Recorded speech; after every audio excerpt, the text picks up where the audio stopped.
Let's do it. Okay, so what you need out on your desk is the handout I passed out. You're gonna also need your computer open to the agendas.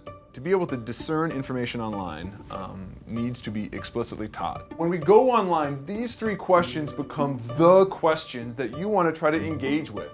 And we've talked about these before, right? Who was behind the information? What is the evidence? And what do other sources say? I'll try to be very clear in the sense that this is not just do this because I'm telling you to do it. This is like, let's understand why. When we do civic online reasoning, right, those 3 words are important. We're talking about skills of a democracy. When we think about who's behind the information, our goal is reliability. Can we trust the information?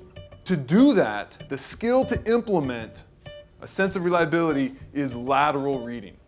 And so lateral reading, if you remember, is the skill to be able to leave the website that you are on to determine if it is trustworthy. There's ways to kind of like build it in, I think, really seamlessly. I think they need a dose of these lessons and these skills to be able to navigate outside these 4 walls. Mia. We were talking about who sponsors them, like who sponsors them. Are they a nonprofit? Do they get donations? Something like that. What is driving them? We were talking about like their educational background, what's their authority on what they're talking about. Boom, authority. Right, yeah, we gotta think about their credentials, their expertise. Every unit, we're doing a little bit of kind of skill development, a little bit of research, and that's going to provide a habit of mind that they'll not just forget, but take with them. We were talking about how vertical reading involves just reading the content, or maybe like the top, like the header of the article. You'd probably go to the about page, but we also said that that's a little bit less reliable. So why is the about page on a website less reliable? Because they're the one writing it, so they can probably put like whatever information they want, and as readers we might or might not believe it. Everything that we've looked at was created by them. That may not be the best way to kind of ensure that they're credentialed. And so for question 2, you know, what do we learn about them, like authority or perspective? Not much.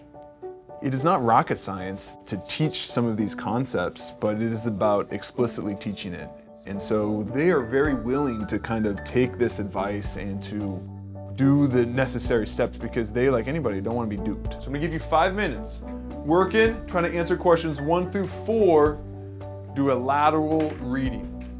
So we were looking at givewell.org and also Wikipedia, and it actually seemed to be pretty legit, which we found kind of surprising based on the website. Right. But it seems like most of their money actually does go to nets, and they're targeting people who don't already have them. Based on looking at other websites, there's more consistent evidence and more consistent information, so now we know it's more reliable. Knowing organizations that you can trust will really help like make this faster. Yeah. And it's just like this like whole process. One website That one website. that you can trust, and then you can branch off. Yeah. So I made this kind of inaccurate deduction from surface level concept like how it's laid out, its URL, information on it.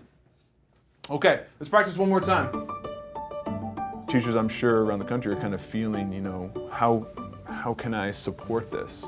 They need things to be usable, user-friendly, and what's really, really cool about this is you can insert it pretty easily, and it's not going to take a whole lot of time.